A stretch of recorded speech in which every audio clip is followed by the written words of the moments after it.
भाइयों बहनों, ये पैसा पहले कहां जाता था? आज गरीब के लिए मकान बन रहे हैं। 43 लाख गरीबों को एक एक आवास दिया गया है। 2,61,00,000 गरीबों को एक एक शौचालय दिया गया है। 1,28,00,000 परिवारों को निःशुल्क विद्युत के कनेक्शन दिए गए हैं। 1,21,000 गांवों में बिजली की लाइन बिछाई गई है।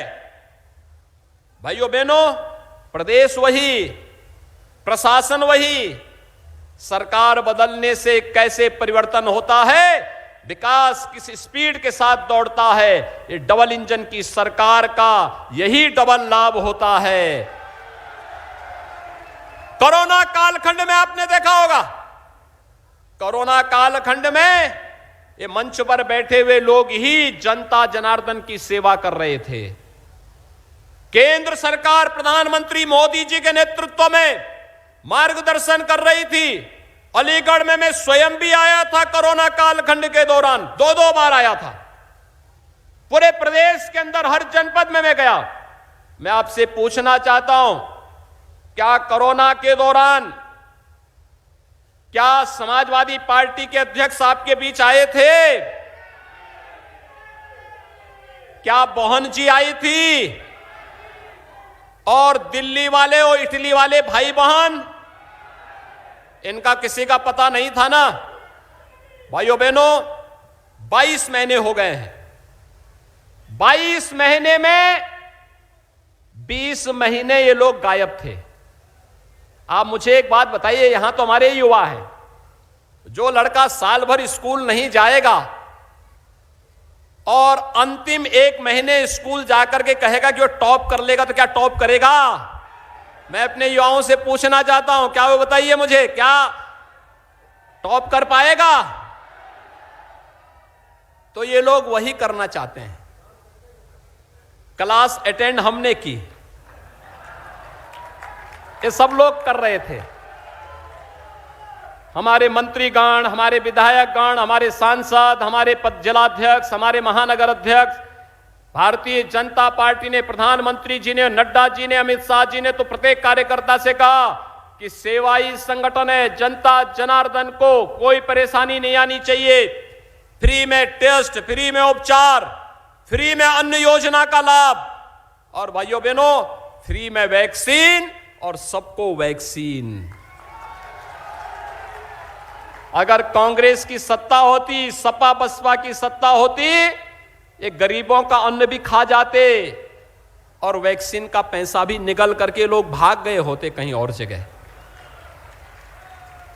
आपने देखा होगा, जैसे अफगानिस्तान के अंदर अफगानिस्तान का राष्ट्रपति भाग गया था ना, ऐसे ये लोग कर देते।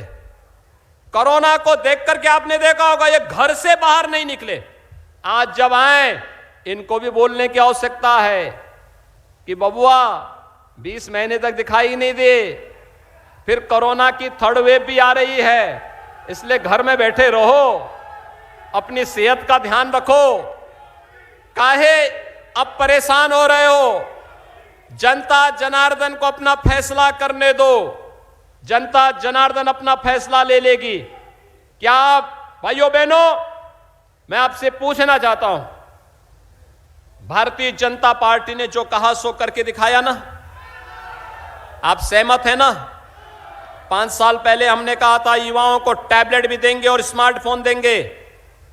वितरण शुरू हो गया। 1 करोड़ युवाओं को हम प्रदेश के अंदर दे रहे हैं। अभी तो ये फाइनल ईयर के बच्चों को वितरित हो रहा है, फिर 2nd ईयर के बच्चों को मिलेगा, 1st ईयर के बच्चों को मिलेगा। सभी प्रकार के बच्चों को, मेडिकल में हो, नर्सिंग के हो, फार्मेसी को हो, इंजीनियरिंग के हो, पॉलिटेक्निक के हो, विश्वविद्यालय में सामान्य अध्ययन कर रहे हो, महाविद्यालयों में हो, ITI में हो, इन सभी बच्चों को हम टैबलेट और स्मार्टफोन देने जा रहे हैं।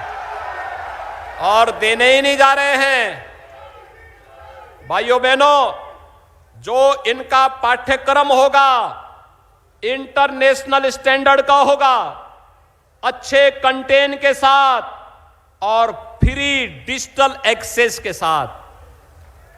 ऐसा नहीं कि हम स्मार्टफोन दे रहे हैं और फिर किसी बेटी को स्मार्टफोन या टैबलेट मिले और परिवार के लोग कहें कि नहीं हम तो खर्चा नहीं देंगे, तो सरकार ने कहा एक खर्चा हम उठाएंगे, बेटी के ऊपर खर्चा नहीं आने देंगे।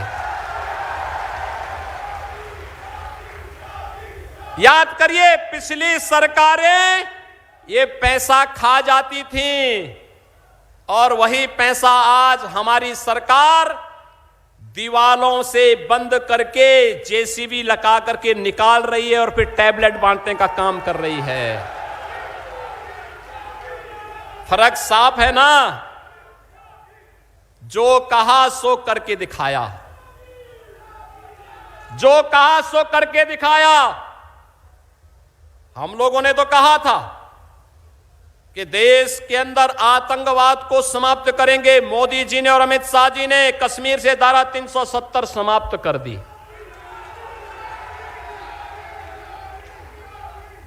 हम लोगों ने कहा अयोध्या में भगवान राम के भव्य मंदिर का निर्माण संवैधानिक दायरे में रह करके करेंगे। हमने तो कह दिया ना, जो कहा सो करके दिखा दिया। अयोध्या में राम मंदिर का निर्माण कार्य प्रारंभ हो गया है ना। संवैधानिक दायरे में रह करके इस कार्य को आगे बढ़ा दिया। काशी विश्वनाथ धाम का भव्य निर्माण हो गया है।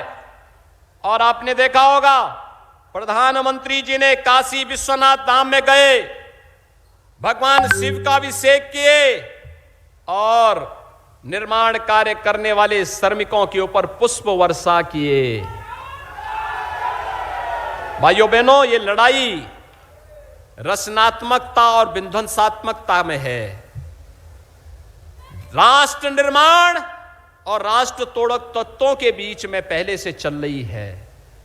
याद करिए, पहले अगर कोई एक कालखंड हुआ था जब अयोध्या में मंदिर तोड़ा जा रहा था, काशी में भगवान विश्वनाथ का मंदिर अपवित्र किया जा रहा था, मथुरा में भगवान कृष्ण के मंदिर को पवित्र किया जा रहा था।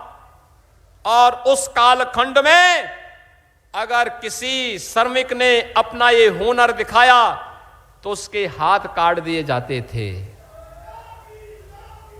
याद करिए, जब संस्कृति के प्रति, मातृभूमि के प्रति कोई लगाव नहीं होता तो यही होता है। लेकिन दूसरी ओर आज आपने देखा होगा प्रधानमंत्री मोदी जी ने काशी विश्वनाथ धाम का भव्य निर्माण करने वाले श्रमिकों को न केवल पुष्प वर्षा से सम्मान किया बल्कि उनके साथ बैठ करके सहभोज भी प्रधानमंत्री मोदी जी ने करके उन्हें सम्मानित किया। यह है नया भारत। ये नया भारत है, क्योंकि मोदी जी के लिए तो भारत की 135 करोड़ की आबादी ही परिवार है और सपा बसपा कांग्रेस के लिए अपना परिवार ही देश है। यानी उनकी सोच अपने परिवार के बाहर नहीं, और मोदी जी की दृष्टि देश के 135 करोड़ लोगों के हितों के लिए है। और भाइयों बहनों, वही व्यापक दृष्टि हमें उत्तर प्रदेश की 25 करोड़ जनता की सुरक्षा, उनकी सेवा और उनकी समृद्धि के लिए निरंतर प्रेरित करती है।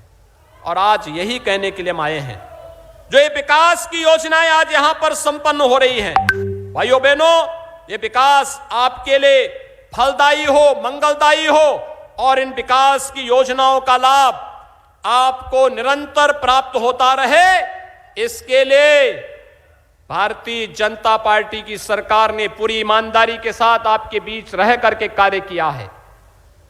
और आप सबका आशीर्वाद लेने के लिए आज एक बार जनता जनार्दन का आशीर्वाद लेने के लिए हम लोग यहां पर उपस्थित हुए हैं। हम लोगों ने जो कहा सो करके दिखाया और अब बारी आपकी है। 5 साल बिना रुके, बिना डिगे, बिना थके, बिना डिगे हम लोगों ने जनता जनार्दन की सेवा की है। हमारे जनप्रतिनिधियों ने जनता जनार्दन की सेवा की है अब भाइयों बहनों, 3 महीने आप जब भारतीय जनता पार्टी का सहयोग करने के लिए तैयार हैं क्या? दोनों हाथ उठा करके मुझे आश्वस्त करिए, क्या तैयार हैं?